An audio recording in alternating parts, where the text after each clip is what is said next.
الحمد لله الحمد لله الحمد لله الذي جعل صلاة الجمعة من شعائر الإسلام وفرضها على أمة محمد عليه الصلاة والسلام لتكون مكفرة للذنوب ومطهرة للآثام. نشهد أن لا إله إلا الله وحده لا شريك له الذي يكرم المؤمنين والمؤمنات برؤية جماله في دار السلام.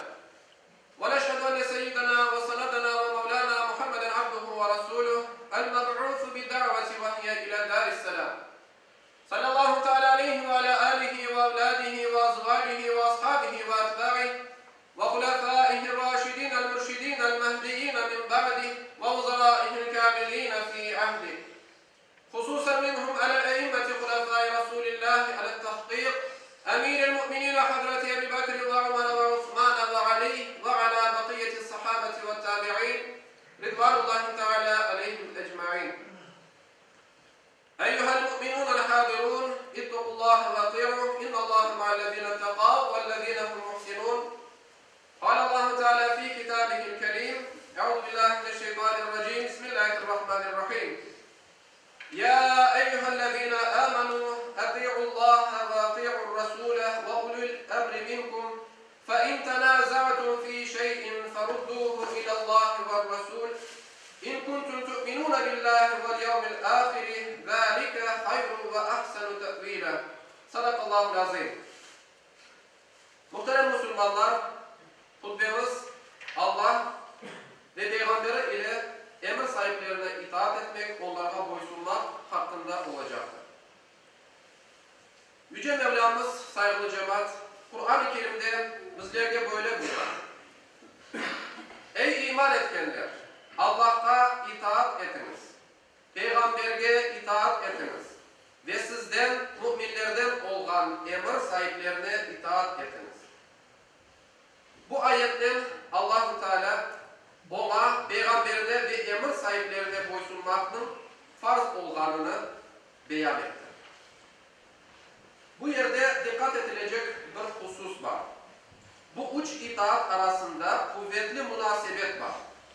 Çünkü birinci olarak Peygamber'e itaat olmadan Allah'a itaat olmaz.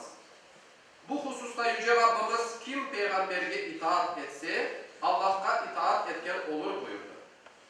İmam Rabbani Mektubat adlı kitabında bu ayetini anlan son böyle değil. Allah onun peygamberine gösterilecek itaatını özüne itaat olarak kabul etti. Böyle olan son Resulüne itaat etmeyip Allah'a yapılan itaat kabul edilgen bir itaat değildir. İkinci olarak Hazreti Peygamber'e gösterilen itaat ne ise onun emrine gösterilen itaat da olur. Ayet-i kerimede Allah'a itaat etiniz, Peygamber'e itaat etiniz de boysunup emri tekrar etilgen halde emir sahipleri hakkında ayrıca buyurulmadı. Emir sahiplerine boysunup Peygamber'e itaatta bağlanır. Böyle olan son Hazreti Peygamber'e olan mutlak itaat farz ise emir sahiplerine gösterilecek itaat da aynı kuvvettedir. Sevgili Peygamberimiz Muhammed Mustafa sallallahu aleyhi ve sellem hadis-i şerifinde böyle buyuruyor: Kim bana itaat etse Allah'a itaat etken olur. Kim de bana asi olsa Allah'a asi olgan olur. Kim emrige itaat etse bana itaat etken olur. Kim de emrige asi olsa bana da asi olgan olur.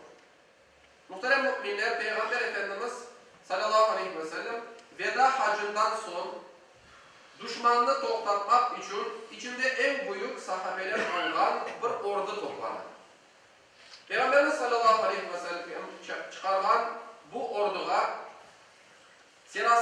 serasker olarak daha 19 yaşında olan Usame bin Zeyd'ni tayin etti.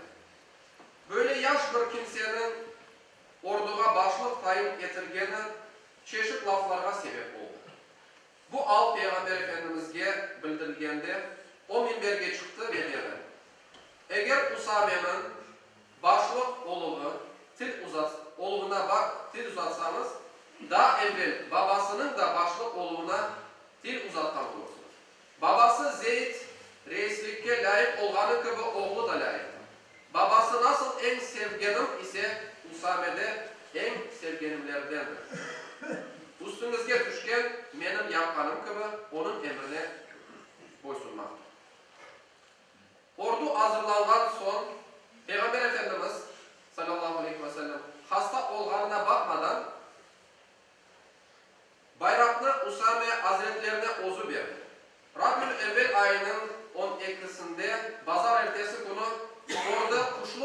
hakkında hareket edecekti. Peygamber Efendimiz'in sallallahu aleyhi ve sellem'den ölüm haberi geldi.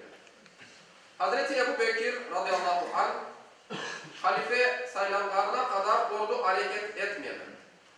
Hazreti Ebu Bekir radıyallahu anh ordunu baştan hazırladı.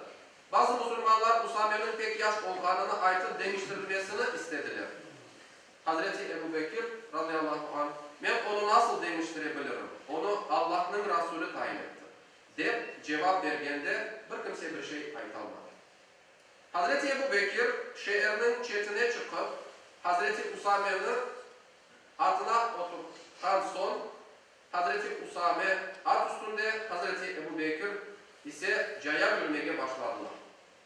Hazreti Usame bundan tesirlenen, ey müminlerinin emri, ya sen de at kamin ya da men düşeyim, ikimiz cayav keteyik dedi. Hazreti Ebu Bekir radıyallahu anh, men minmeyeceğim, sen de düşmeyeceksin. Allah yolunda az çık, men de ayaklarım tozlatayım buyurdu. Belli bir yerde gelgenler vakit Allah selametlik versin. Bar Allah'ın Resulü sana nasıl aytkan olsa öyle yap. Başka türlü hareket etme deyip onu ozgardı. Hazreti Usame de Peygamber Efendimiz'in emrini yerine getirip bütün düşmanlarını yendi. Muhterem müminler, kim itaattan dışka çıksa, cemaattan ayrılsa ve bu alda ölse cahiliye ölümünden ölür. Hadis-i şerifinden İbn Arabi şu iki hükümünü çıkardı. Birincisi, ümmet bir meselede icma etkenden, birleşkenden son, arkadan kelgenlerinin aynı meselede yanlı bir fikir ortağa atmaları caiz değildir. İkincisi, Müslümanlar bir imam üzere birleşken son, bundan sonra arkasından ihtilaf çıkarmak helal değildir. Hutbemizde saygılı cemaat Peygamber Efendimiz'in bir hadis-i şerifinden bitirmek istiyorum. Müslüman kimseye Allah'a karşı gelmek dışında her meselede emirlerini dinlemek ve onlara boysunmak gerek. Eğer Allah'a karşı gelmeye emir olan olsa dinlemek de boysunmak da yok. Allah Teala cümlemizde Allah'a, onun peygamberine, bizim aramızdan sayılan emir sahiplerine itaat etken kullarından olmamızı nasip eylesin. Ela inna ahsenel kelam ve ablağal nizam kelamullahil melikil azizil allam kema kâle Allahu tebâreke ve teâlâ fil kelam ve izâ kuli'el Kur'an festemi'û leh ve ansitû leallekum turhamûn.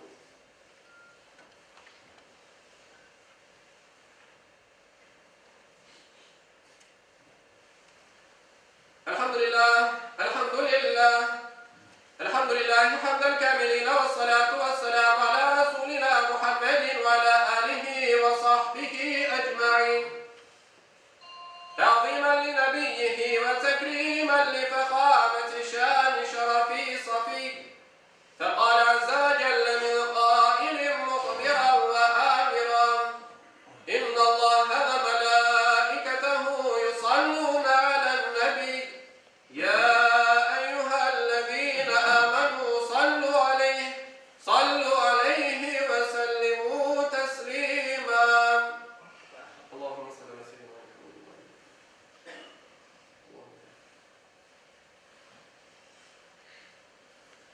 عباد الله إن الله يأمر بالعدل والإحسان وإيتاء ذي القربى وينهى عن الفحشاء والمنكر والبغي يعظكم لعلكم تذكرون.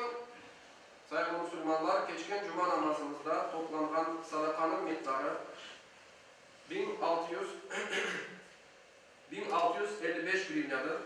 Toplam olarak ise 171.235 grivnadır. Sayın cemaat, bu cuma toplanacak sadaka Halilullah Elmira din arkadaşımızda toplanacak. Onun ameliyatta ihtiyacı vardır.